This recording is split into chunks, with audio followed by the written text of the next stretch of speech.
Capítulo 10 da Informação à Transformação, a prova de que somos mesmo placebo. Este livro ensina-o a tornar a mente matéria. Já sabe que o placebo funciona porque alguém aceita e acredita num remédio conhecido, comprimidos, injeções ou intervenções falsos a substituir os verdadeiros, entregando-se ao resultado sem analisar excessivamente o que irá acontecer. Podemos dizer que há uma associação de uma experiência futura de uma pessoa específica conhecida, um médico, por exemplo, ou de uma coisa, um medicamento ou uma intervenção, num momento e num local específicos do ambiente exterior, há uma mudança no ambiente interior, e isso altera o estado de ser. Após algumas experiências consistentes, espera-se que o futuro seja exatamente igual ao passado. Uma vez estabelecido o elo, o processo torna-se altamente eficaz.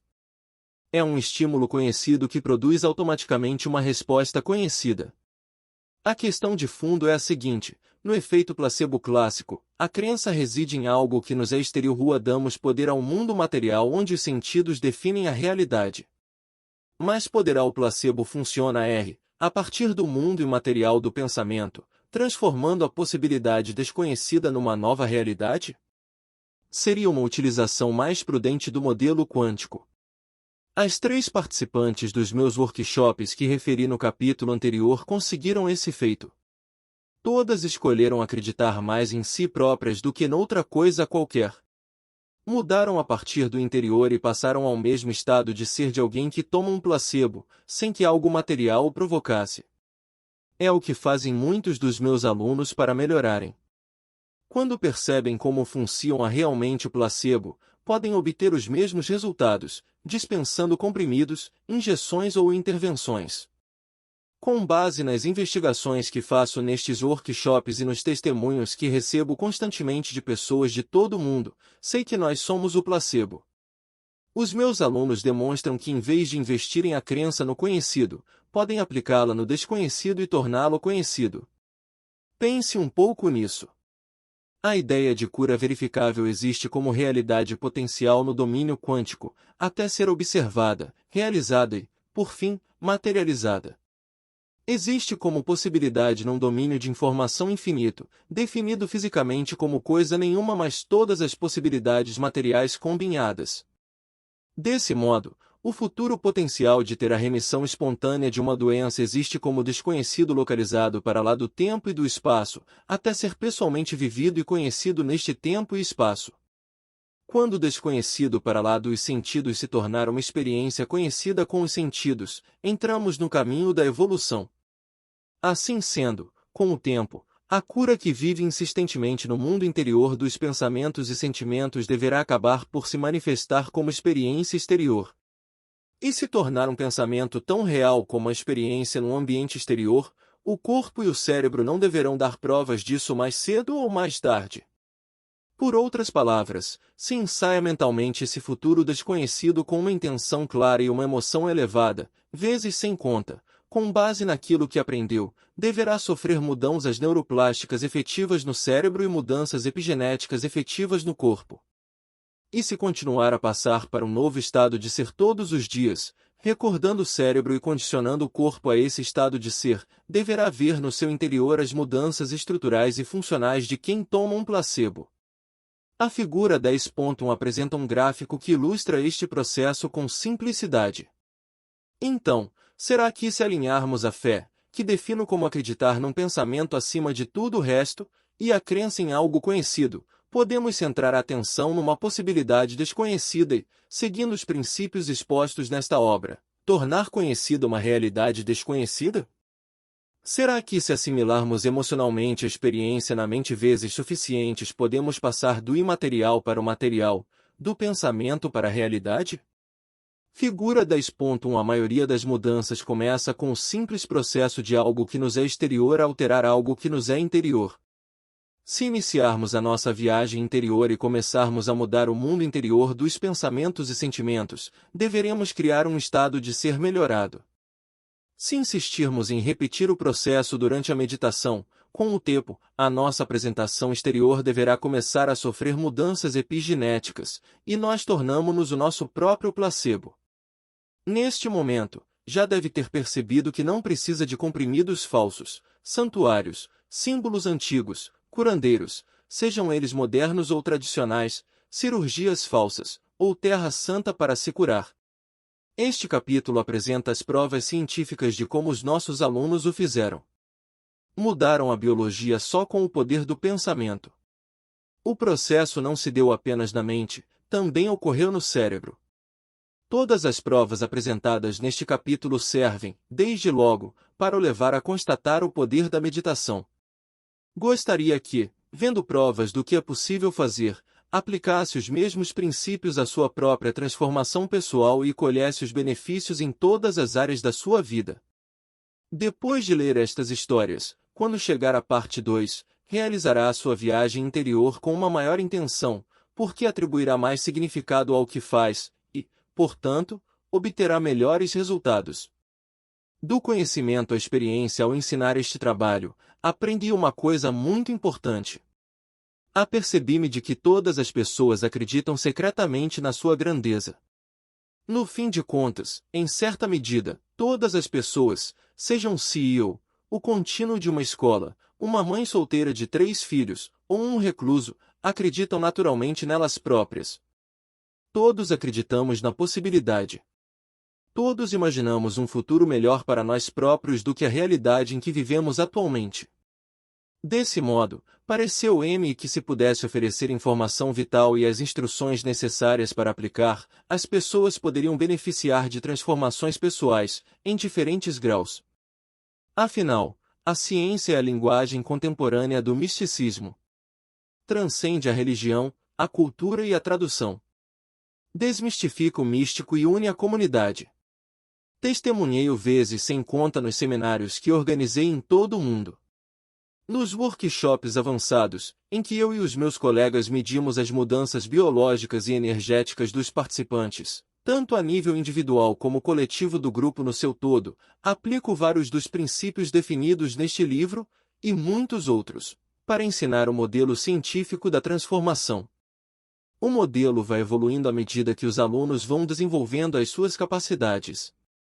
Associo constantemente mais física quântica para ajudar as pessoas a compreenderem a possibilidade. Depois, combino-a com as mais recentes informações da neurociência, da neuroendocrinologia, da epigenética, da biologia celular, da ciência das ondas cerebrais, da psicologia da energia e da psiconeuroimunologia. Vemos novas possibilidades manifestarem-se em resultado da informação que aprendemos. Depois de aprenderem a assimilar a informação, os alunos podem atribuir mais significado às práticas de meditação e contemplação. Mas não basta compreenderem a informação a nível intelectual e conceitual. Têm de ser capazes de repetir o que aprenderam sempre que lhes pedirem. Se forem capazes de explicar esses conhecimentos avançados, fixam melhor o modelo progressivo ao cérebro e já podem instalar o hardware neurológico. Repetindo o que aprenderam vezes suficientes, criam um programa de software integrado. Se for bem aplicado, o novo conhecimento pode tornar-se o precursor de uma nova experiência. Dito de outra forma, se alinharem a mente e o corpo, adquirem o conhecimento de uma experiência nova, assimilando a nova emoção que lhe está associada. A partir daí, começam a incorporar a informação, porque instruem quimicamente o corpo a compreender emocionalmente o que a mente compreende intelectualmente. Nessa altura, passam a crer e a saber que essa é a verdade.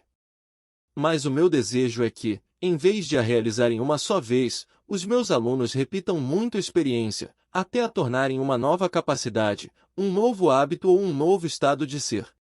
Com a consistência, aproximamo-nos de um novo paradigma científico, porque tudo o que se repete é ciência. Se alcançarmos um nível de competência em que não só conseguimos mudar o estado interior com o poder do pensamento, mas também observar, medir e documentar repetidamente esse processo, aproximamo-nos de uma nova lei científica. Já podemos fornecer novos conhecimentos acerca da natureza da realidade ao modelo científico geral que o mundo aceita presentemente para podermos capacitar mais pessoas. É essa a ambição que tenho há anos. Tenho procurado ensinar aos participantes dos workshops como as práticas internas provocam alterações biológicas no corpo e no cérebro, para que eles possam compreender explicitamente o que estão a fazer. Esgotados os temas sujeitos a conjecturas, dogmas ou suposições, ficamos mais sugestionáveis a uma possibilidade quântica. E é dos grandes esforços que resultam os grandes resultados. Não obstante, as medições são tão boas como as capacidades dos participantes. Nos meus workshops, os participantes passam 3 a 5 dias retirados das suas vidas, para não se poderem definir mais pela realidade pessoal presente e passado. Praticam a passagem para novos estados de ser. Ao deixarem de confirmar aspectos do eu que não pertencem ao futuro com a velha personalidade e ao fingirem ser outra pessoa, ou ao reinventarem um novo eu com uma personalidade diferente, tornam-se o novo eu que imaginam, devendo, por isso, produzir mudanças epigenéticas, tal como fizeram os idosos referidos no capítulo 4, que simularam ter menos 22 anos. Gostaria que os participantes dos meus workshops se superassem, e superassem as suas identidades, nas meditações, para se tornarem corpo nenhum, pessoa nenhuma, e coisa nenhuma, em lado nenhum e em tempo nenhum, para se tornarem pura consciência. Quando isso acontece, mudam o cérebro e o corpo antes de o ambiente, a vida família se alterarem, ao retomarem as suas vidas, depois do workshop, já não são vítimas do condicionamento inconsciente imposto pelo mundo exterior É nesse domínio que o invulgar acontece e os milagres ocorrem. Como pretendo dar aos alunos a instrução mais correta e proporcionar-lhes oportunidades para personalizarem todas as informações novas que aprendem e, assim, produziram qualquer tipo de transformação pessoal, criei um novo tipo de evento em 2013. Talvez se lembre do prefácio, onde falo na evolução dessa ideia. Com essa nova oferta, que fiz pela primeira vez num workshop em fevereiro desse ano, em Carefree, no Arizona, e uma segunda vez num workshop em julho, em Glenwood, no Colorado, queria medir a transformação que ocorria em tempo real. A minha intenção era usar os dados dessas medições para informar melhor os participantes acerca da transformação por que passam. E, com essa informação mais completa, poderiam fazer outra transformação que seria medida e, daí por diante, fechando-se o fosso entre o mundo do conhecimento e o mundo da experiência. Chamo a esses workshops da informação à transformação. É a minha paixão. Medir a mudança no início desta viagem, descobri um neurocientista brilhante e talentoso, o Dr. Jeffrey Fanning, que resolveu desinteressadamente ajudar-me a medir a atividade cerebral dos alunos. Fundador e diretor executivo do Center for Cognitive Enhancement em Glendale, no Arizona, o Dr. Fanning trabalhou mais de 15 anos no domínio da neurociência e tem uma vasta experiência no treino para otimizar o desempenho cerebral. É especialista nas áreas da lesão cerebral, do infarto, da dor crônica, dos distúrbios de déficit de atenção com e sem hiperatividade, DDA e DADA, dos distúrbios da ansiedade, da depressão, da recuperação do trauma, bem como do treino de alto desempenho que inclui a construção de mapas cerebrais para o desporto, a melhoria das capacidades de liderança pelo treino das ondas cerebrais, a melhoria da função cerebral, a melhoria da destreza mental e emocional, e a transformação pessoal. Ao longo dos anos, esteve envolvido em investigações ao mais alto nível, utilizando a tecnologia do eletroencefalograma, que mede a atividade elétrica dos neurônios, para avaliar com precisão o equilíbrio da energia das ondas cerebrais, chamando a essa medida estado integral do cérebro. As suas investigações centram-se nos padrões de crença subconscientes e na fusão do êxito pessoal com um desempenho cerebral equilibrado. O Dr. Fanning também colaborou numa equipe de investigação da Universidade do Estado do Arizona, estudando neurociência e liderança com base em dados reunidos na Academia Militar dos Estados Unidos em West Point. Essa investigação permitiu-lhe codesenvolver e colecionar uma disciplina única na Universidade do Estado do Arizona, Neurociência da Liderança. Também trabalhou vários anos na Universidade de Walden, perto de Phoenix, lecionando neurociência cognitiva a cursos de mestrado e de doutoramento. Convidei o Dr. Fanning e a sua equipe para esses novos workshops, onde medimos qualidades cerebrais e elementos específicos, como a coerência por oposição à incoerência, a ordem ou a desordem das ondas cerebrais, sobre as quais lerá mais no próximo capítulo, a amplitude, a energia das ondas cerebrais, a organização das fases, o grau a que diferentes partes do cérebro funcionam juntas, em harmonia, o tempo relativo que se demora até entrar num estado meditação profunda, o tempo necessário para mudar as ondas S cerebrais e a passar a um estado mais sugestionável, o rácio θ-alfa, o grau a que o cérebro funciona num estado holístico e como seus diferentes compartimentos comunicam entre si, através de regiões inteiras. A parte da frente com a de trás e o lado esquerdo com o direito, o rácio Δθ, a capacidade para regular e controlar o diálogo mental e os pensamentos intrusivos, e a sustentabilidade, a capacidade do cérebro para manter consistentemente um estado de meditação, ao longo do tempo. Também criamos 4 estações de imagiologia cerebral com sistemas de EEG para medir os participantes antes e depois do workshop, permitindo-nos observar a mudança dos padrões cerebrais. Examinamos mais de 100 participantes em cada evento. Além disso, selecionei aleatoriamente 4 para examinar durante cada uma das 3 sessões de meditação diárias, observando-lhes o cérebro em tempo real. No seu todo, nos 2 workshops de 2013, registramos 402 EEG. Trata-se de uma intervenção segura e não invasiva que mede a partir de 20 localizações do exterior da cabeça. Essas medições das ondas cerebrais proporcionam uma série de informações relativamente à capacidade atual de desempenho do cérebro. Em seguida, convertiam-se os EEG em EEG quantitativos, EEG que consistem em análises estatísticas e matemáticas da atividade do EEG representadas como gráficos dos mapas cerebrais. Trata-se de um gráfico com gradações de cores que indicam como a atividade registrada no EEG se compara a uma atividade de base normal. As diversas cores e os vários padrões representados em diferentes frequências oferecem mais informação sobre a forma como os padrões das ondas cerebrais afetam os pensamentos, sentimentos, emoções e comportamentos. Para começar, de um modo geral, os dados revelaram que 91% das pessoas analisadas apresentavam um estado significativamente melhorado da função cerebral. No fim das sessões de meditação transformadora, a maioria dos alunos tinha passado de um estado menos coerente, ou menos ordenado, para um estado mais coerente. Além disso, mais de 82% dos mapas cerebrais dos EEG registrados em ambos os eventos demonstraram que os participantes estavam a funcionar dentro dos parâmetros normais da atividade cerebral. Percebi que quando o cérebro funciona bem, nós funcionamos bem. Quando o cérebro é mais coerente, somos mais coerentes.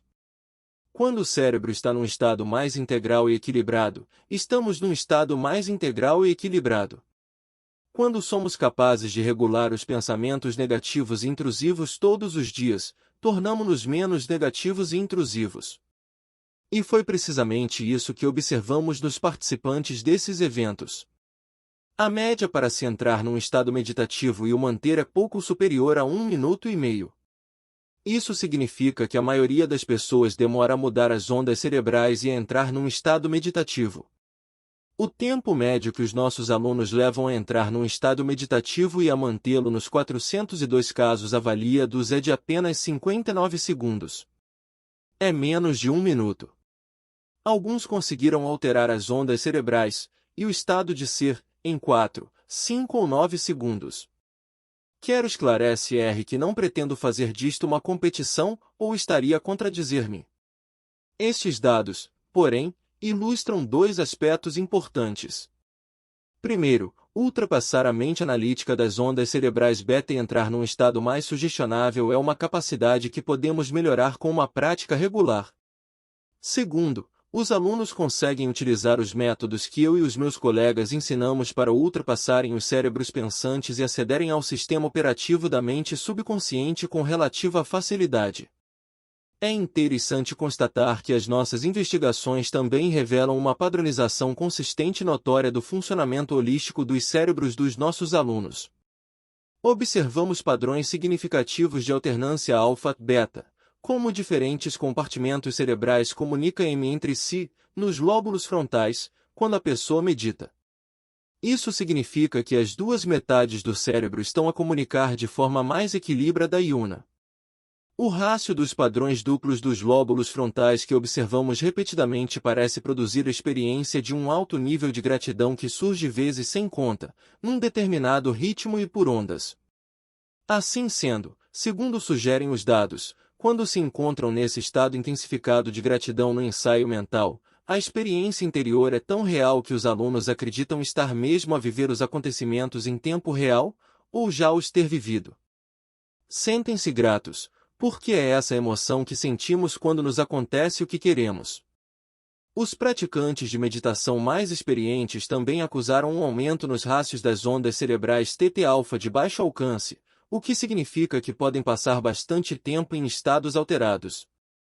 Particularmente significativo foi o aumento da regulação da onda lenta, num estado de onda cerebral θ. Esses alunos apresentam níveis acima do normal de coerência ou de ordem das ondas cerebrais, entre a atividade da parte frontal e das regiões da parte de trás do cérebro. Observamos a região frontal esquerda, associada à emoção positiva, ativar-se repetidamente, correspondendo à indução de um estado de beatitude meditativa. Por outras palavras, quando começavam a meditar, essas pessoas produziam ondas cerebrais mais lentas e coerentes, o que sugere que estavam a aceder a estados mais profundos de relaxamento e de consciência aumentada. Além disso, a união entre a parte da frente e a parte de trás, assim como entre a parte esquerda e a parte direita do cérebro, indica que se sentiam mais felizes e plenas. Tenho uma tempestade cerebral por fim, enquanto observava uma aluna a quem se estava a fazer o mapa cerebral em tempo real durante uma meditação do primeiro evento, percebi algo espantoso. Ao analisar o cérebro dela, percebi o quanto se estava a esforçar e o quanto o cérebro se afastava cada vez mais do equilíbrio e dos estados meditativos mais profundos alfa e θ. A emoção que sentia naquele momento permitia-me ver o quanto estava a analisar e a julgar-se a si própria e a sua vida, tal como evidenciavam as ondas cerebrais mais elevadas e incoerentes associadas a um estado beta de alto alcance, revelador de muito estresse, muita ansiedade, muita excitação, emergência e desequilíbrio generalizado. Via tentar futilmente usar o cérebro para mudar o cérebro, sem conseguir. Sabia que estava igualmente a usar o ego para tentar mudar o ego e que também não estava a conseguir nada. Ao usar um programa para tentar mudar outro, promovia-o em vez de o reescrever. Ainda estava na mente consciente, a tentar mudar a mente subconsciente, pelo que se mantinha afastada do sistema operativo, onde reside a verdadeira mudança. Quando a abordei mais tarde e conversamos durante alguns minutos, confessou-me que estava a passar por um período difícil. Naquele momento, percebi logo que tinha de lhe ensinar a seguir. Para mudar o corpo, teria de se destacar dele e de o superar; para mudar o ego, teria de o superar; para mudar o programa, teria de o superar; e para mudar a mente consciente, teria de a superar. Para criar o desconhecido, teria de se tornar o desconhecido.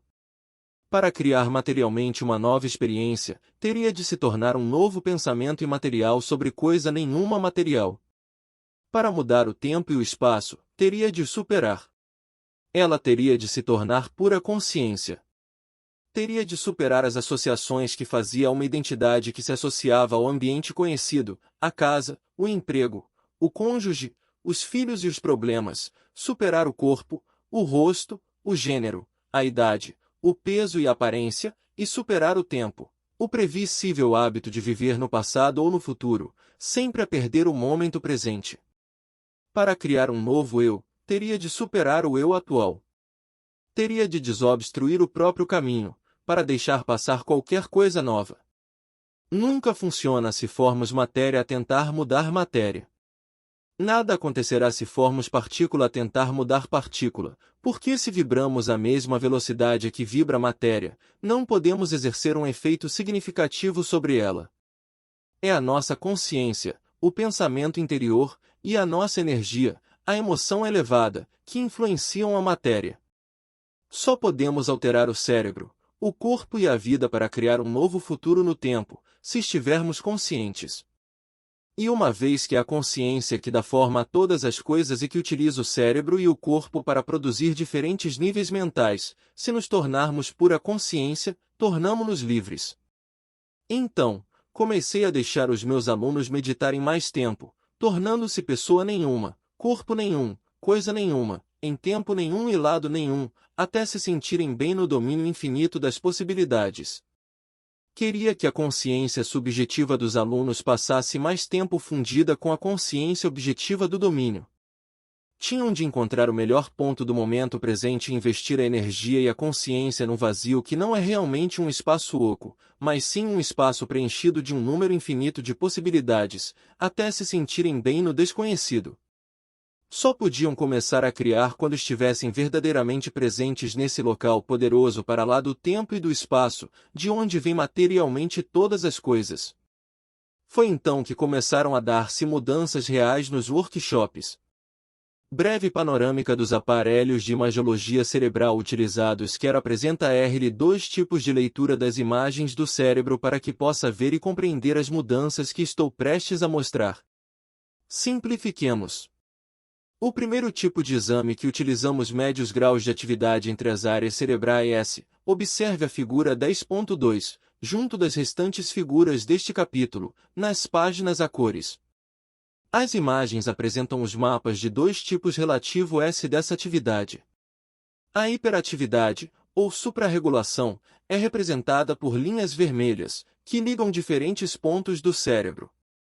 Imagine linhas telefônicas a ligar 2 locais, para estabelecer a comunicação entre essas 2 áreas. Demasiadas linhas vermelhas numa determinada altura indicam demasiada ação a ocorrer no cérebro. A hipoatividade, falta de regulação, é representada por linhas azuis, que indicam a comunicação mínima de informação entre 2 áreas diferentes do cérebro. A espessura das linhas representa o desvio padrão, ou a quantidade de desregulação ou regulação anômala, existente entre os 2 pontos que a linha une.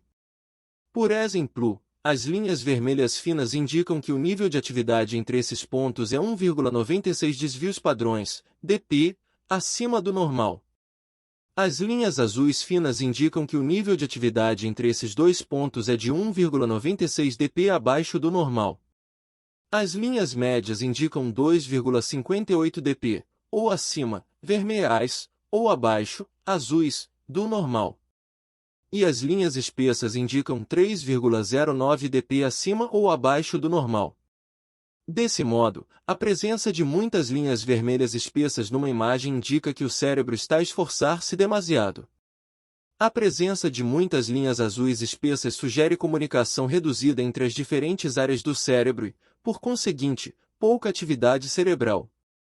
Pense assim: quanto mais espessa for a linha vermelha, mais elevado é o volume de dados que o cérebro processa, e quanto mais espessa for a linha azul, mais reduzido é o volume de dados que o cérebro processa. O segundo tipo de exame que utilizamos deriva da análise do EEG, que chama-se relatório de Z-score. A Z-score é uma medida estatística que nos diz não só se um ponto está acima ou abaixo da média, mas também a que distância se encontra dos valores normais. A escala deste relatório varia entre -3 e +3 dp. Os azuis mais escuros representam 3 ou mais dp acima do normal, enquanto os azuis mais claros variam entre cerca de 2,5 e 1 dp abaixo do normal. O azul esverdeado é aproximadamente 0 a 1 dp abaixo do normal, enquanto o verde é o normal de base. O verde claro aponta para valores à margem do normal, mas considera-se 0 a 1 dp acima do normal, enquanto o amarelo e o laranja claro são aproximadamente 1 a 2 dp acima do normal. O laranja mais escuro cerca de 2 a 2,5 dp acima do normal e o vermelho 3 ou mais dp acima do normal. Observe a figura 10.3. O relatório Z-score que utilizamos foi o do poder relativo, que apresenta informação acerca da quantidade de energia no cérebro em diferentes frequências. Uma vez que o verde indica a amplitude normal, quanto mais verde for uma imagem, mais a pessoa está em conformidade com a atividade normal das ondas cerebrais. Cada círculo colorido, semelhante a uma cabeça vista de cima, representa o que o cérebro faz em cada frequência de ondas cerebrais. O círculo na região superior esquerda da imagem apresenta a frequência mais baixa de ondas cerebrais, em ondas cerebrais delta, e cada círculo que se segue representa um estado de ondas cerebrais cada vez mais elevado. avançando progressivamente até as ondas cerebrais beta mais elevadas na região inferior direita. Os ciclos por segundo na frequência de ondas cerebrais são conhecidos como hertz ou hertz. Da esquerda para a direita e de cima para baixo, a progressão é de 1 a 4 ciclos por segundo, delta, para 4 a 8 ciclos por segundo, θ, para 8 a 13 ciclos por segundo, alfa, e para 13 a 30 e muitos ciclos por segundo, beta de alcance baixo, médio a elevado. Podemos dividir a atividade beta em diferentes bandas de frequência, tais como 12 a 15 Hz, 15 a 18 Hz, 18 a 25 Hz e 25 a 30 Hz. Assim, as cores relativas de cada área demonstram o que está a ocorrer nos diferentes estados de ondas cerebrais. Por exemplo, predominância de azul no cérebro durante o ciclo delta de 1 por segundo sugere pouca atividade no cérebro nessa amplitude delta. E muito vermelho em alfa 14 Hz no lóbulo frontal significa atividade alfa crescida nessa zona do cérebro. É necessário compreender também que estas medições podem ter outras interpretações, consoante o que o sujeito esteja a fazer quando é realizado o exame de imagiologia. Por exemplo, se a delta 1 Hz estivesse representada pela cor azul, isso poderia sugerir que a energia do cérebro nessa frequência é 3 dp abaixo do normal. Em termos clínicos, pode ser considerado anormalmente baixo. Mas uma vez que o registro foi feito quando o sujeito estava a meditar, a imagem passa a sugerir que a delta 1 Hz abriu a porta a uma ligação mais forte com o campo energético da consciência coletiva. Por outras palavras, quanto mais reduzida for a energia do neocórtex, mais acessível se torna o sistema nervoso autônomo. Não tardará a conhecer mais exemplos que esclarecerão bem esta questão. Entretanto, observe novamente a figura 10.3 para ter uma visão global daquilo que acabo de explicar. Coerência versus incoerência. Observe agora a figura 10.4. A imagem à esquerda, antes da meditação, representa um cérebro com muito diálogo. Funciona a um nível elevado de excitação, beta de alto alcance, e é bastante incoerente. A espessura das linhas vermelhas demonstra que este cérebro está 3 dp acima do normal, porque quanto mais espessa for a linha vermelha, mais acelerado e desequilibrado está o cérebro. As linhas vermelhas indicam a ocorrência excessiva e incoerente e de atividade em todo o cérebro. O azul na parte frontal representa hipoatividade, 2 a 3 dp abaixo do normal, nos lóbulos frontais, o que indica que estes se encontram desativados ou desligados, não estando, por isso, a restringir a hiperatividade no resto do cérebro. Este é um cérebro com problemas de atenção, está tão sobrecarregado que não tem um líder para controlar o diálogo incessante. É como um sistema de televisão por satélite com 50 canais, volume muito elevado e os canais a mudarem a cada segundo. A catadupa de mudanças rápidas entre pensamentos no raio da atenção deixa o cérebro num estado de vigilância e excitação elevadas, sobrecarga e sobreregulação. É aquilo a que chamamos padrão cerebral incoerente, porque as diferentes partes do cérebro não estão a trabalhar em conjunto. Observe agora a segunda imagem, depois da meditação. Não é preciso ser neurocientista para reparar nas diferenças entre a primeira e a segunda imagens. Nesta mal se distinguem as linhas azuis ou vermelhas, o que significa que a atividade cerebral decorre normalmente, com muito pouca hiper ou hipoatividade. O diálogo interrompeu-se e o cérebro passou para um modo de funcionamento mais holístico. Este cérebro está equilibrado, pelo que podemos dizer que o cérebro demonstra um padrão mais coerente. A restante atividade azul e vermelho, como indica a seta, representa a atividade sensorial e motora, o que provavelmente significa que a pessoa está a contrair ou a piscar os olhos com movimentos oculares rápidos, no estado REM, que é típico do sono muito leve. Essa mudança ocorreu num dos alunos depois de uma só sessão de meditação. Analisemos agora mais estudos de caso de alunos dos workshops. Começo por apresentar um pouco do historial de cada um para perceber qual era o seu estado de ser no início do workshop. Em seguida, explico o que revelaram as imagens e, por fim, descrevo o novo estado de ser que cada aluno criou. Curar a doença de Parkinson sem placebos ou medicamentos. O velho eu de Michelle. Michelle é sexagenária e diagnosticaram-lhe doença de Parkinson em 2011, depois de ela ter notado uma progressão de tremores involuntários no braço, na mão e no pé esquerdos. Em novembro de 2012, começou a ser seguida no Instituto de Neurologia de Barrow, em Phoenix. Um médico assistente disse-lhe que ela já teria Parkinson há 10 ou 15 anos e que teria de viver com os sintomas para sempre. Mentalizando-se de que teria de lidar com cada vez mais limitações físicas, à medida que os anos fossem passando, Michelle começou a tomar Azilec, Razagilina, Mesilato, um fármaco receitado para a doença de Parkinson que trava a absorção da dopamina ao nível dos pontos receptores, abrandando a sua decomposição no organismo. O fármaco produziu muito poucas mudanças palpáveis. Michelle começou a participar nos workshops em novembro de 2012. O mês de dezembro foi extraordinário. A sensação de paz e alegria que a meditação diária lhe proporcionou começou a reduzir-lhe visivelmente os sintomas. Estava certa de que assim conseguiria superar a doença de Parkinson. Em inícios de fevereiro de 2013, as sessões de meditação iam de vento em popa. Mas em meados desse mês, a mãe foi internada na unidade de cuidados intensivos em Sarasota, na Flórida, e ela teve de ir para junto dela. Quando voltou para o Arizona, para participar no nosso workshop de fevereiro de 2013, a mãe ficou internada. O avião aterrou em Phoenix, cerca de 1h30 antes do primeiro exame de imagiologia cerebral. Desnecessário será dizer que Michelle estava exausta a nível físico e emocional quando fez e os resultados revelaram o nível extremo de estresse que sentia. No fim do workshop, estava certamente num estado de ser mais calmo e positivo, com os sintomas de Parkinson muito pouco perceptíveis. Depois do workshop, Michelle regressou à Flórida para acompanhar a mãe. Embora as duas nunca se tivessem dado muito bem, devido aos seus esforços no workshop, Michelle sentiu força suficiente para dar apoio e amor à mãe, sem se deixar enredar nos problemas antigos que tinha com ela. A mãe acabaria por morrer e a irmã que vivia no Texas sofreria um grave infarte.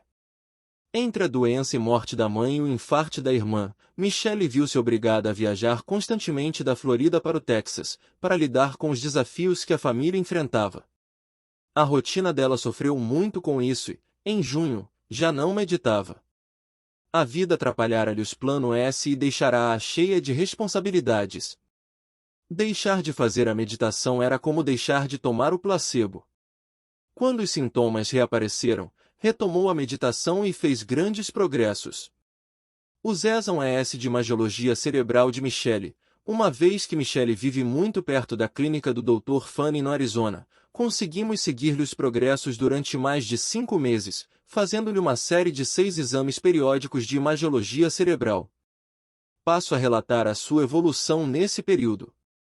Observe a parte antes da meditação da figura 10.5. Trata-se do exame que ela fez no evento de fevereiro de 2013, depois de regressar da Flórida, estressada e exausta por causa da doença da mãe. As linhas vermelhas espessas indicam que todas as áreas do cérebro se encontram a 3 dp do normal. A imagem revela um quadro bastante vulgar na doença de Parkinson, caracterizado por demasiada atividade cerebral, hiperincoerência e suprarregulação. A falta dos devidos neurotransmissores, mais especificamente, de dopamina, faz com que os neurônios apresentem um sistema de comunicação errático entre cada região do cérebro, com as redes neurais descontroladas. O resultado é um tipo de ativação neural espasmódico ou hiperativo, que afeta o cérebro e o corpo. Consequentemente, o movimento normal sofre a interferência de funções motoras involuntárias. Agora, observe a parte que corresponde a depois da meditação da mesma figura. É o cérebro de Michelle depois de ela ter passado 4 dias a mudar o estado de ser pela meditação. A imagem assemelha-se muito à de um cérebro normal, com muito pouca hiperatividade, incoerência ou suprarregulação.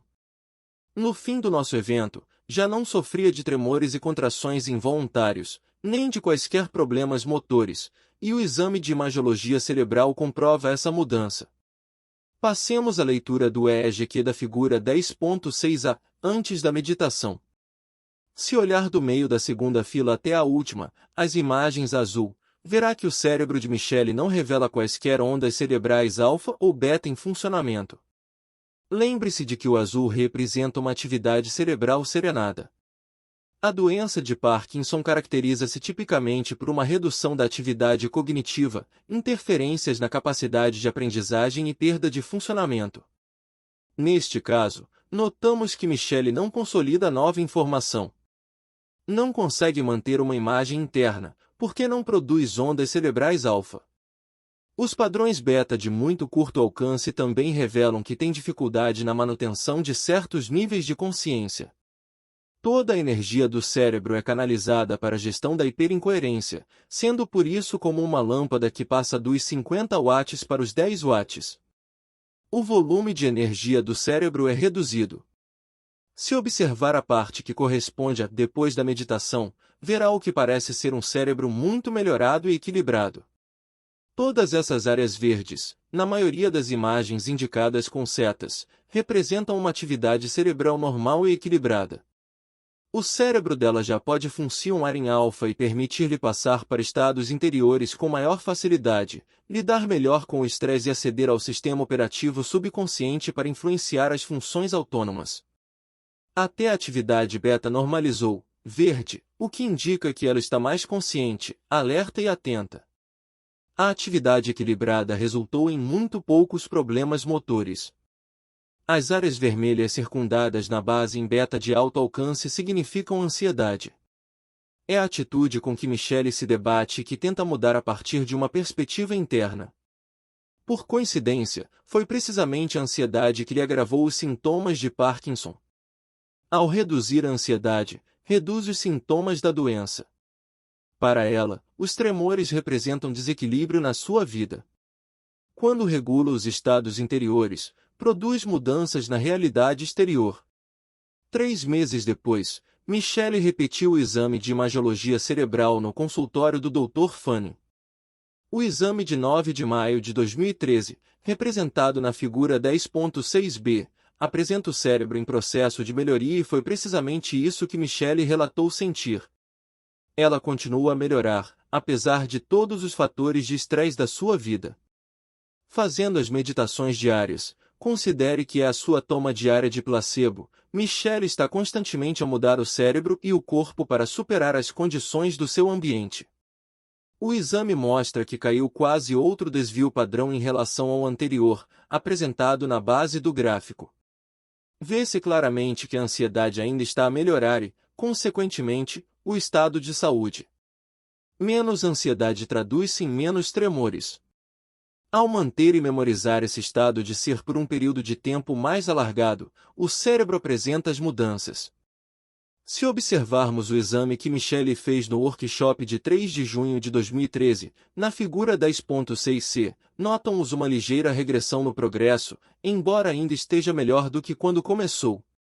Aqui, como tinha parado de fazer a meditação, e, portanto, de tomar o placebo, o cérebro regrediu ligeiramente para o estado anterior. O cérebro com a seta na área azul de 13 Hz significa que ela está hipoativa na região sensorial e motora, e que, por isso, tem menos capacidade para controlar os tremores involuntários. Neste padrão de ondas cerebrais, Michele tem menos energia para dominar o corpo. A ansiedade está patente nas áreas vermelhas novamente circundadas na base da imagem em beta de alto alcance. No exame de 27 de junho de 2013, representado na figura 10.6d, Michele retoma a prática da meditação no início do mês e as melhorias eram visíveis. Sentia menos ansiedade generalizada, tal como demonstra o vermelho na fila de baixo, entre 17 e 20 Hz. Comparemos agora esse exame com o seguinte, de 13 de julho de 2013, depois do nosso workshop, representado na figura 10.6e. Ainda se nota menos vermelho e o azul do primeiro exame de fevereiro em alfa, indicador de hipoatividade, desapareceu completamente. Michele continua a melhorar e as mudanças tornam-se mais consistentes. O novo eu de Michele, Hoje em dia, Michelle quase não tem sintomas motores involuntários associados à doença de Parkinson. Sente efetivamente pequenas contrações quando está estressada ou cansada, mas, em geral, encontra-se num estado normal e funcional. Quando está equilibrada e alegre nas meditações diárias, o cérebro funciona bem, e ela também. De acordo com os nossos exames e os seus próprios relatos, Michelle não se limita a manter a condição, continua a melhorar cada vez mais. Persiste na meditação, porque sabe que tem de ser o seu próprio placebo todos os dias. Alterar a lesão cerebral e espinal só com o poder do pensamento velho de John. Em novembro de 2006, John partiu o pescoço na sétima vértebra cervical e na primeira torácica quando seguia como passageiro num carro que se descontrolou a alta velocidade. Com o impacto, também sofreu um grave traumatismo craniano. Os médicos não tinham quaisquer dúvidas quanto ao prognóstico, seria tetraplégico para sempre. Jamais voltaria a andar e teria uma utilização muito limitada dos braços e das mãos. Tinha as vértebras completamente deslocadas, provocando-lhe danos na medula espinal. Só com a cirurgia é que os médicos puderam constatar a extensão das lesões. 2 dias depois, o neurologista informou a mulher de John de que ele tinha a medula espinal mais ou menos intacta, mas que aquele tipo de lesão poderia ter o mesmo resultado de um corte. Tal como em todas as lesões da medula espinal, só se podia esperar. Apanhados na realidade diária da unidade de cuidados intensivos, podemos ter muita dificuldade em resistir à mentalidade convencional. Quando John e a família inquiriram sobre uma eventual recuperação, os médicos disseram que, dado o estado da lesão e o facto de até aquela data a medula espinal não ter recuperado o funcionamento normal, deviam preparar-se para aceitar o inevitável. John ficaria fisicamente incapacitado para o resto da vida. Os médicos insistiram em passar essa mensagem para os incentivar a seguir em frente. Mas, de alguma forma, John e a mulher não conseguiam aceitar tal cenário. Quando o conheci em 2009, John deslocava-se numa cadeira de rodas. Conheci também a mulher, a família e uma fisioterapeuta fantástica que percebia de neuroplasticidade. São das pessoas mais enérgicas e otimistas que alguma vez conheci e foi com alegria que encetamos a nossa viagem juntos. Os exames de imagiologia de John. Observe o cérebro de John antes da meditação, na figura 10.7. A primeira imagem apresenta bastante hipoatividade. É mais de 3 dp abaixo do norma L.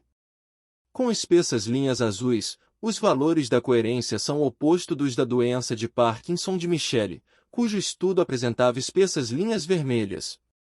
Este exame revela menos capacidade para as diferentes partes do cérebro funcionarem bem em conjunto. Aqui, o cérebro está em ponto M orto, sem energia, o que faz com que John não consiga responder a nada por muito tempo. Não se mantinha nem muito atento nem muito alerta. Devido à lesão sofrida, o cérebro encontrava-se num estado de excitação suprarreduzida, revelando um elevado grau de incoerência. Atente agora neste exame feito depois de 4 dias de meditação regular. Na primeira imagem na margem superior esquerda em delta 1 Hz, tem mais atividade assinalada a vermelho. É bom sinal, porque indica mais coerência em delta nos 2 hemisférios. John começa a apresentar um processamento dual mais equilibrado. Uma vez que a lesão cerebral é mais visível em delta e teta, a hiperatividade em delta sugere que o cérebro está a despertar. O resto do cérebro em alfa e beta revela uma atividade mais equilibrada e uma função cognitiva melhorada. Isso significa que já controla mais a mente e o corpo. Observe agora a figura 10.8. A cor azul que começa mais ou menos a meio da segunda fila e vai até a fila de baixo indica novamente que John não tem ondas cerebrais alfa ou beta. Essa cor azul distribuída pelos domínios alfa e beta nos hemisférios esquerdo e direito sugere que está a vegetar e a funcionar com recursos limitados. O azul demonstra menos capacidade cognitiva e menos capacidade para controlar o corpo. A mente de John não está pura e simplesmente presente. Tal como o verde indica, depois de meditar regularmente durante 4 dias, 90% do cérebro de John voltaram ao normal. É excelente! Ainda apresenta alguma hipoatividade no hemisfério esquerdo, para onde apontam as setas, o que indica problemas com as capacidades verbais e expressão, mas não deixa por isso de ser muito melhor do que no primeiro exame. John continua a fazer as meditações e o cérebro apresenta cada vez mais energia, equilíbrio e coerência. John recuperou o acesso às vias neurais latentes que tinha anteriormente. O cérebro despertou, recordou o seu funcionamento e recuperou energia suficiente para melhorar. O novo eu de John. No fim do nosso evento de fevereiro de 2013, John levantou-se. Já recuperou totalmente o controle dos intestinos e da bexiga, já se mantém em pé com uma postura mais normal e integrada, e já faz movimentos mais coordenados. A frequência, a intensidade e a duração dos tremores espasmódicos diminuíram consideravelmente. Até já treina regularmente no ginásio, graças à ajuda da fantástica fisioterapeuta Beijil Runion, diretora do Synapse Center for Neuroreactivation in Driggs, no Idaho, que também estuda o meu trabalho e que, com as capacidades necessárias e uma mente limitada, desafia John, proporcionando-lhe as condições adequadas.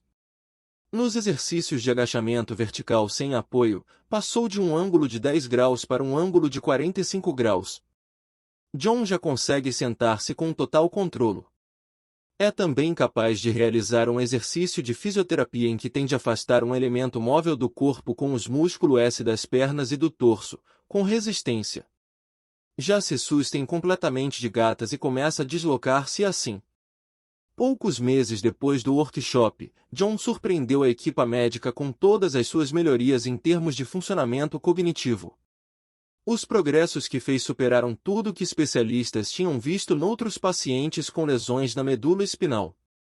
Foi como se John tivesse por fim despertado. Os exames de imagiologia demonstram que já tem mais acesso ao cérebro e ao corpo. Ainda revela mais controle sobre áreas do cérebro que se encontram dormentes, porque já tem mais capacidade para regular o corpo. A integração geral e os padrões de movimento coordenado de John evoluíram consideravelmente, permitindo-lhe sentar-se à mesa sem ajuda, com os pés firmemente apoiados no chão. As capacidades motoras finas melhoraram a ponto de poder pegar numa caneta e assinar um papel, utilizar um smartphone para enviar uma mensagem, agarrar no volante para conduzir e segurar na escova de dentes. As mudanças cognitivas demonstram mais autoconfiança e alegria interior.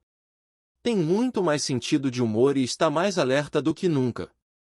No verão de 2013, John pôde fazer rafting, aguentando-se 6 horas num barco sem ajuda e dormindo numa tenda no chão. Conseguiu viver no meio da natureza de Idaho, sem contato com o mundo exterior, durante 7 dias e 6 noites.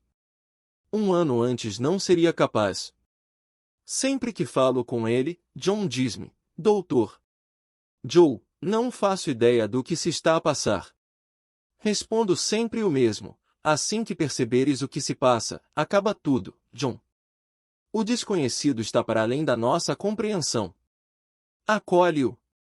Gostaria de acrescentar uma coisa em relação ao caso de John. Todos sabemos que uma lesão na medula espinal não se cura com as típicas abordagens convencionais. Tenho a certeza de que para John não é a matéria que muda a matéria. Ou seja, não é a química nem são as moléculas que alteram a lesão. Sob a perspectiva quântica, ele teria de estar numa frequência coerente de energia acentuada, que teria de elevar consistentemente a matéria a uma nova mente, integrando-a. Para alterar as partículas da matéria, John teria de combinar uma energia ou onda elevada a vibrar a uma frequência mais veloz do que a matéria com uma intenção clara. Assim sendo, o epifenômeno da matéria que reescreve o programa genético e cura a medula espinal é a energia. Superar a mente analítica e encontrar alegria. O velho de Kate, educada para ser uma pessoa altamente analítica e racional, Kate é CEO de uma grande empresa, advogada, esposa e mãe dedicada. Utiliza diariamente o cérebro para prever resultados e se preparar para qualquer cenário que anteveja com base na sua experiência. Antes de conhecer o meu trabalho, nunca meditara. Inicialmente, apercebeu-se do quanto analisava tudo na vida. Tinha uma enorme lista diária de afazeres e dizia que o cérebro nunca se desligava. Em retrospectiva, confessa que nunca estava no momento presente. Os exames de imagiologia de Kate. Observe o exame antes da meditação de Kate na figura 10.9. Esses valores do rácio delta para θ representam a sua capacidade para manter o enfoque e a concentração quando processa e lida com pensamentos intrusivos e estranhos. A primeira seta na parte de trás do cérebro, do lado direito, onde está a mancha vermelha maior, revela que está a ver imagens na mente.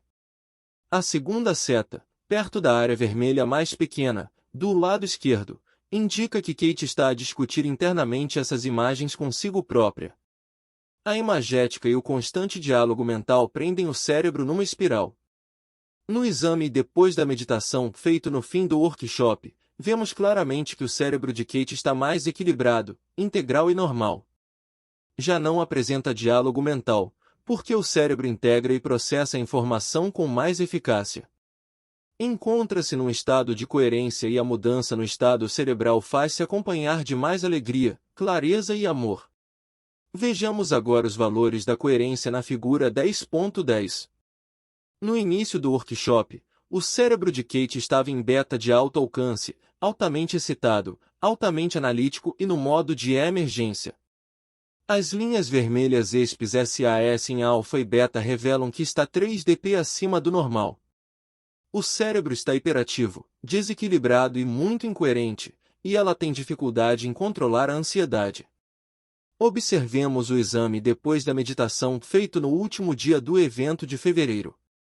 Nesta altura, já deve conseguir reconhecer um cérebro mais normal e equilibrado, com muito menos ondas cerebrais beta de alto alcance e muito mais coerência.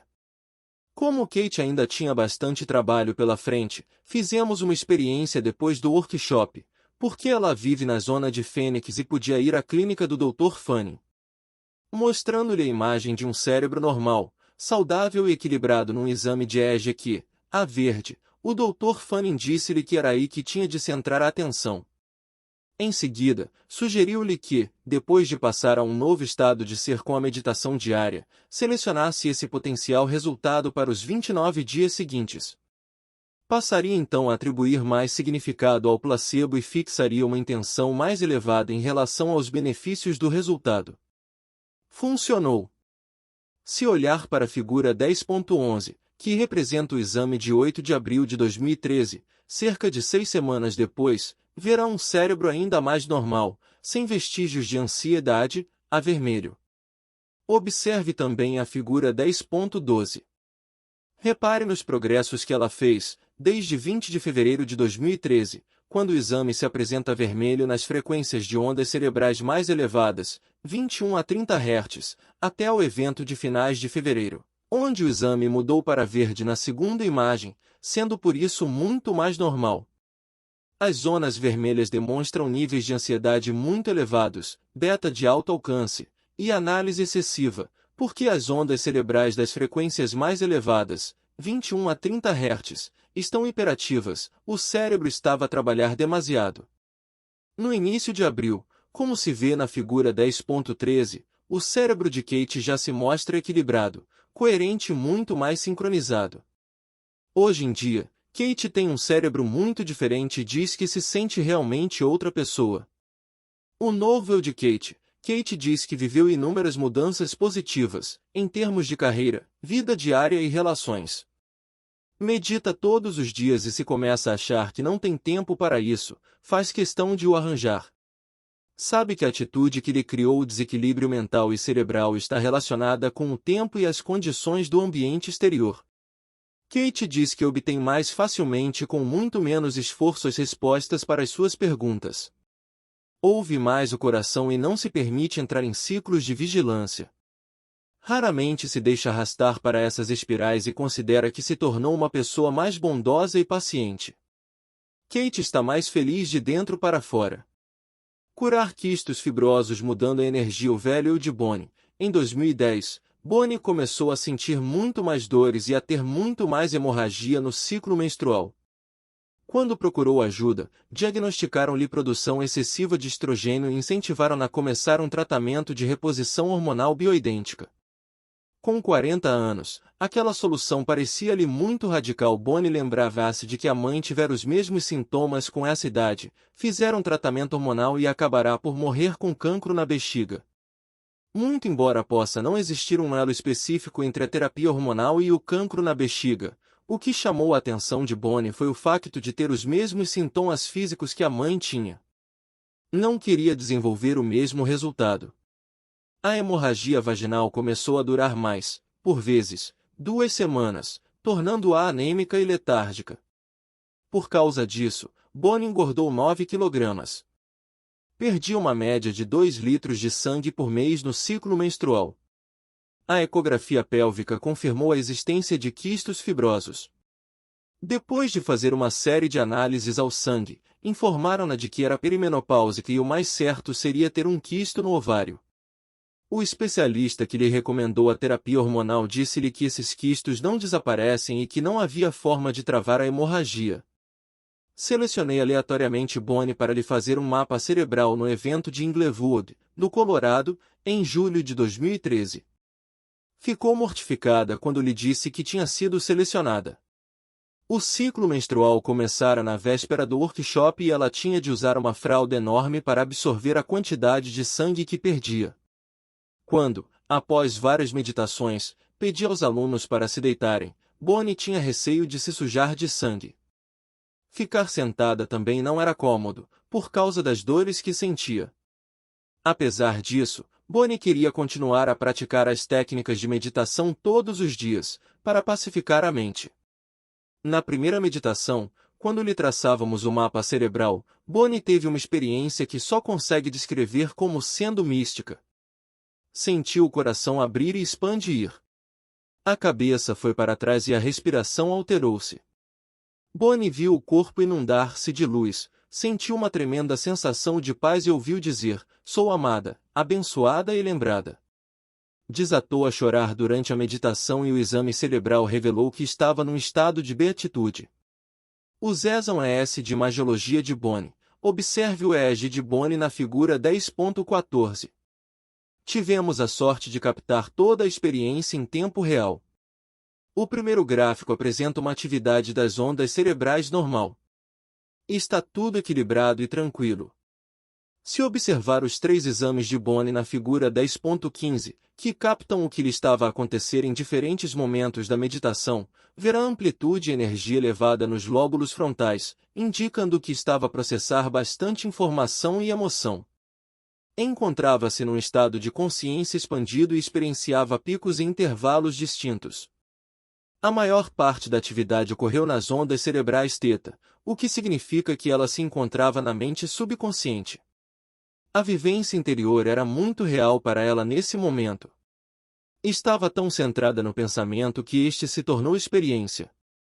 O quociente emocional é representado pela quantidade de energia, amplitude, que o cérebro estava a processar. Repare no comprimento vertical das linhas para onde apontam as setas. É uma energia muito coerente.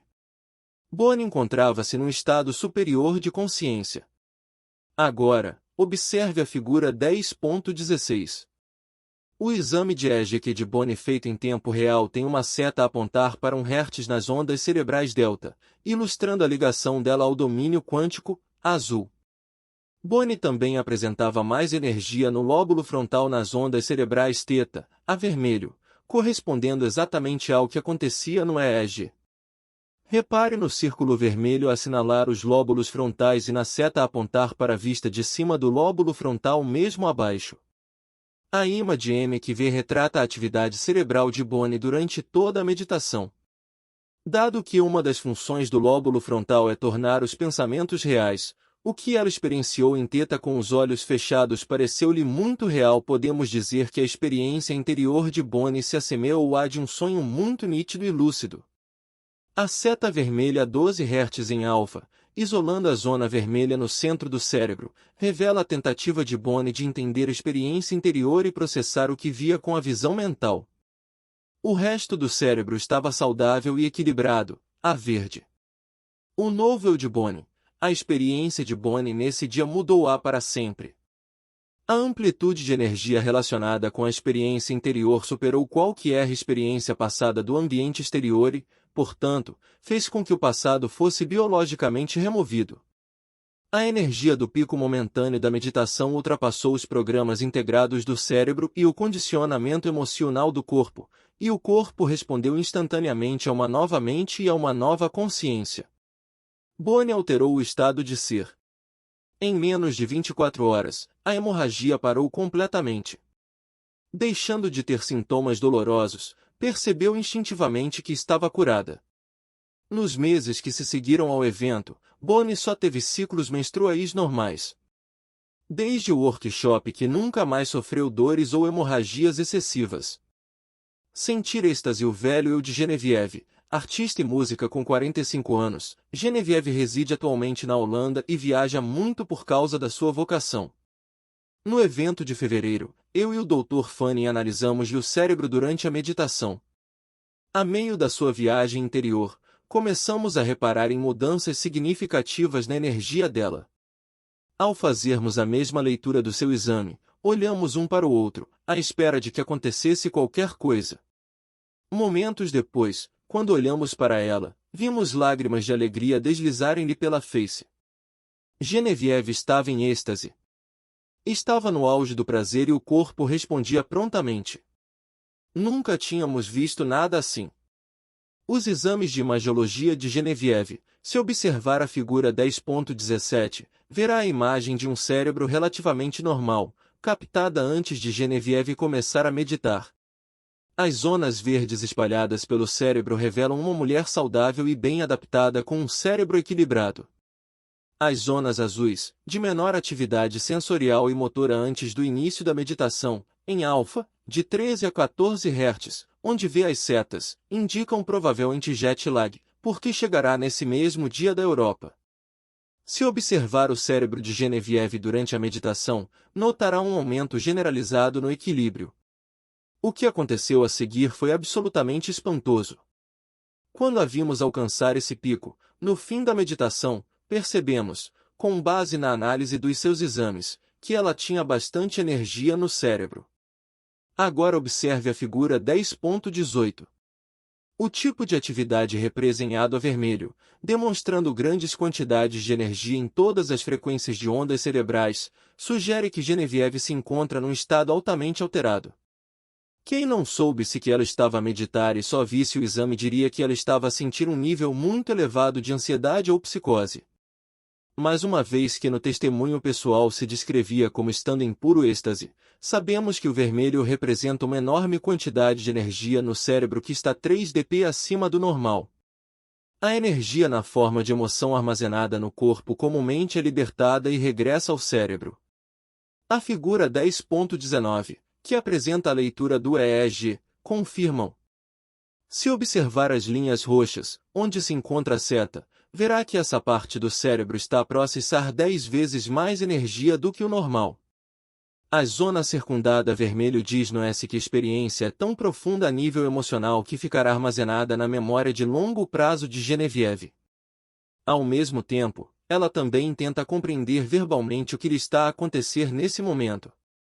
Poderá dizer qualquer coisa para si própria, como, oh, meu Deus! É espantoso. Sinto-me tão bem. O que estou a sentir? A experiência interior é tão real como um acontecimento exterior e ela não está a tentar fazê-la acontecer, está simplesmente a acontecer-lhe. Não está a visualizar, está a viver uma experiência muito intensa. Em julho, no evento que realizamos no Colorado, fizemos outro exame a Genevieve e foi muito interessante constatar que ela continuava a apresentar as mesmas mudanças energéticas. Quando lhe passamos o microfone nos dois eventos, a única coisa que conseguia dizer era que se sentia tão apaixonada pela vida que tinha o coração escancarado e se sentia ligada a algo que a transcendia. Encontrava-se num estado de graça e sentia-se tão bem, que queria ficar no presente. Se observar a figura 10.20, verá que, em julho, o cérebro dela demonstrava os mesmos padrões e efeitos que apresentará em fevereiro. A experiência ainda persistia meses depois. Ficará realmente alterada com a sua transformação pessoal. O novo eu de Genevieve. Quando falei com ela, várias semanas depois do evento de julho, Genevieve disse-me que não era a mesma pessoa que tinha sido no início do ano. Tinha uma mente mais profunda, estava mais presente e sentia-se muito mais criativa. Estava profundamente apaixonada por todas as coisas, e acima de tudo, sentia-se tão elevada que já não sentia necessidade ou vontade de nada. Sentia-se plena. Beatitude, fazer a mente sair do corpo velho eu de Maria. Maria é uma mulher altamente funcional com uma atividade cerebral normal. Na primeira meditação do dia, num exercício de 45 minutos, não tardou a sentir uma mudança significativa nas ondas cerebrais. Os exames de imagiologia de Maria. Observe a figura 10.21 e repare na diferença entre as ondas cerebrais normais e o estado de êxtase de Maria. Quando a observei alcançar um estado superior de energia, ela parecia estar a ter um orgasmo no cérebro. A imagem mostra um cérebro plenamente ativo a viver uma experiência completa de Kundalini, uma energia latente armazenada no corpo que, quando estimulada, conduz o cérebro a estados superiores de consciência e energia. Olhando para os exames de Maria, vemos que todas as zonas do cérebro estavam a ser invadidas por uma energia muito acentuada. Quando é despertada, a energia da Kundalini pode subir da base da coluna ao topo do cérebro, onde pode produzir uma experiência mística extremamente profunda. Muitos dos meus alunos atingem esses orgasmos cerebrais. No Eson e de Maria, todas as zonas do cérebro se enchem de energia e as ondas cerebrais demonstram uma amplitude 4 vezes superior à normal. Ela tem o cérebro coerente e muito sincronizado. Se analisarmos os exames, perceberemos que o êxtase ocorre em ondas, tal como um orgasmo.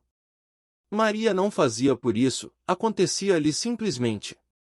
Todo o seu cérebro estava envolvido no acontecimento interior e, em resultado, ela estava profundamente permeada de energia. O novo eu de Maria. Hoje em dia, Maria continua a ter experiências místicas semelhantes. Sempre que ocorrem, sente-se mais descontraída, consciente, alerta e inteira. Espera sempre pelo momento seguinte. Chegou a sua vez. Estes exemplos, entre tantos que documentamos, provam que é efetivamente possível ensinar o efeito placebo. Agora que recebeu toda a informação, que leu todas estas histórias e conheceu todas as provas do que é possível fazer, está na altura de aprender as técnicas para poder vivenciar a sua própria transformação. Nos próximos 2 capítulos, explico os passos que deve seguir para dar início ao seu processo pessoal de meditação. Quero que ponha em prática todo o conhecimento que adquiriu até aqui, para poder colher os frutos dos seus esforços. Uma vez que já tem as ferramentas necessárias para atravessar o rio da mudança, espero vê-lo do outro lado.